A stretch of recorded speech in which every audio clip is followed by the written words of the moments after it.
As someone who's lost all interest in The Walking Dead, both as a television series and an abruptly ended comic book line, Saints and Sinners caught me off guard. Honestly, I had expected a slapdash VR version of the critically panned Walking Dead Survival Instinct or some other derivative product designed to make a quick buck or two.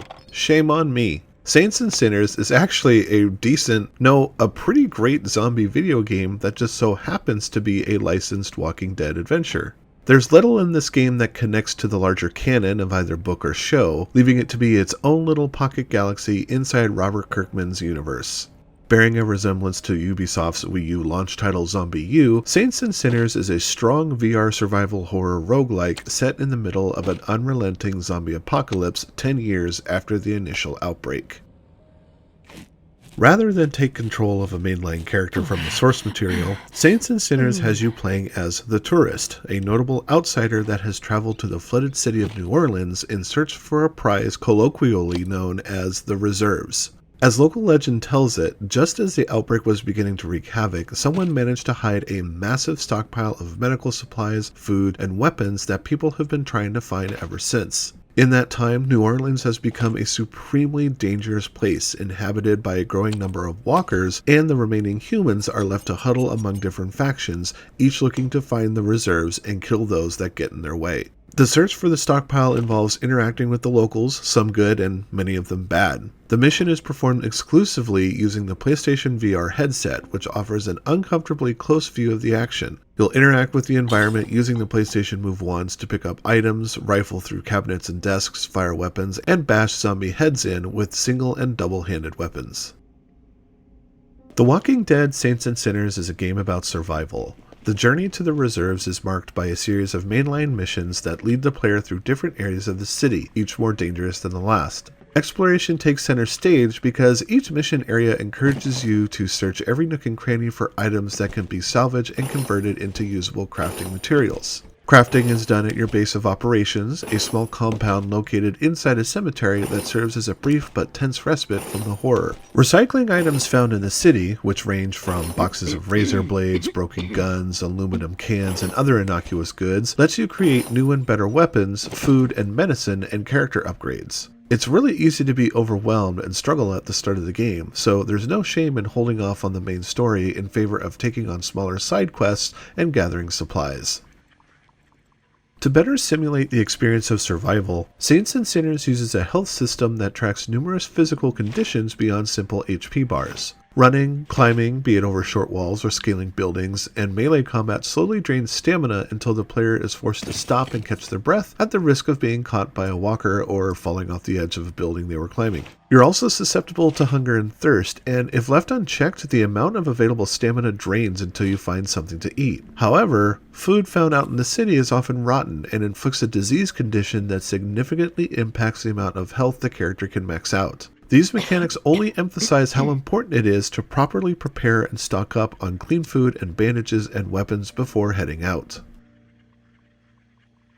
Whatever your reason for heading out into the Big Easy, whether it's to gain leads on the location of the reserves or scavenge materials, time spent outside the save zone is governed by a church bell that lies deep in the heart of the city. On top of tracking health and stamina, a wristwatch counts down the time until that church bell rings, beeping occasionally to help you keep an eye on the time. That's because when the church bell rings, the area slowly gets swarmed by hordes and hordes of walkers. Retreating to the base camp is the best strategy at this point, lest you get overwhelmed by the shuffling hordes and risk getting killed. Back at the camp, there's not much to do except break down any materials gathered and call it a night. Sleeping advances the time by 1 day, but also steadily increases the number of zombies encountered in the city.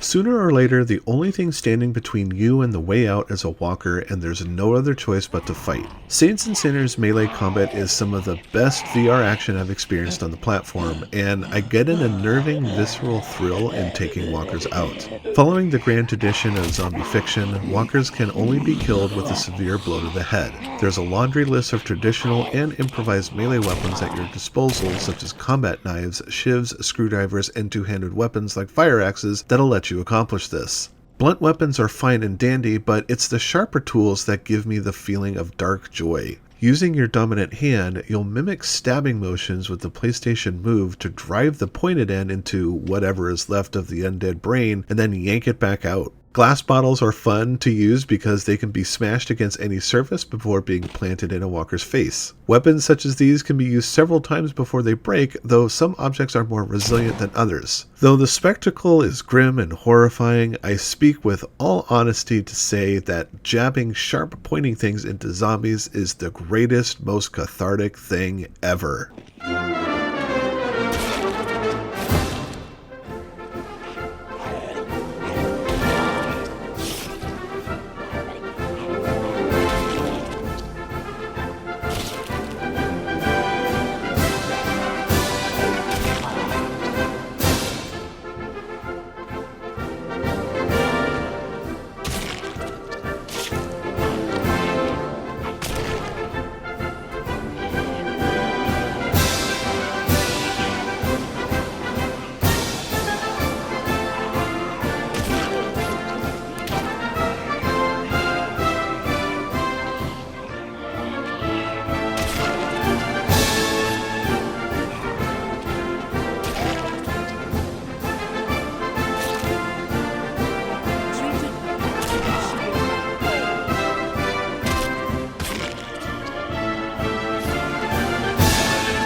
Firearms are a bit of a different and not quite as fun story because bullets are scarce and better served against human opponents who can actually defend themselves. I didn't like using guns as much given the long-running issues the PlayStation VR has with camera tracking. A lot of PSVR games have had problems with jittery in-game hands, making it difficult to pull off precision shots at a distance. Even something as simple as a bow and arrow can be tricky to use because of the unexpected and uncontrolled last-minute shift of the hands. Avoiding combat altogether is an option by seeking out alternate access ways into compounds when searching for mission-critical items. Killing humans has the added negative effect of turning them into walkers when they die, thereby increasing the number of enemies to deal with. But hey, at least zombies can't use handguns.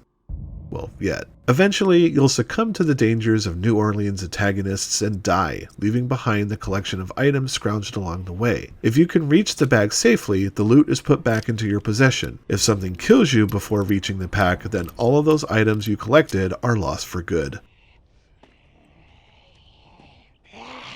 The Walking Dead Saints and Sinners is a rock-solid zombie survival horror game that uses the PlayStation VR to create a great feeling of atmosphere and terror as you wade through the dark and foreboding neighborhoods of a city taken by the undead. As immersive as the game may be, the scaredy cat in me wished I could play without the headset because I absolutely refused to walk through darkened spaces knowing that a zombie was just around the corner waiting to eat my face. From a more practical standpoint, a non-VR edition would make shooting and movement a little easier to grasp because trying to aim at quick-moving targets with a control system that has a history of tracking concerns can get a little trying. And even though I like using the move wands to clamber over walls and up water drains, mapping standard movement to the face buttons is never comfortable. Here's hoping that Move version 2 adds analog sticks like the PlayStation Aim. Despite some clunkiness of the control system, Saints and Sinners is a fun and challenging VR survival game that is also a case for not judging a book by its cover. Bored as I am with Robert Kirkman's zombie series, there's no reason not to add this to your PSVR collection. Darkstation gives The Walking Dead Saints and Sinners 4 stars.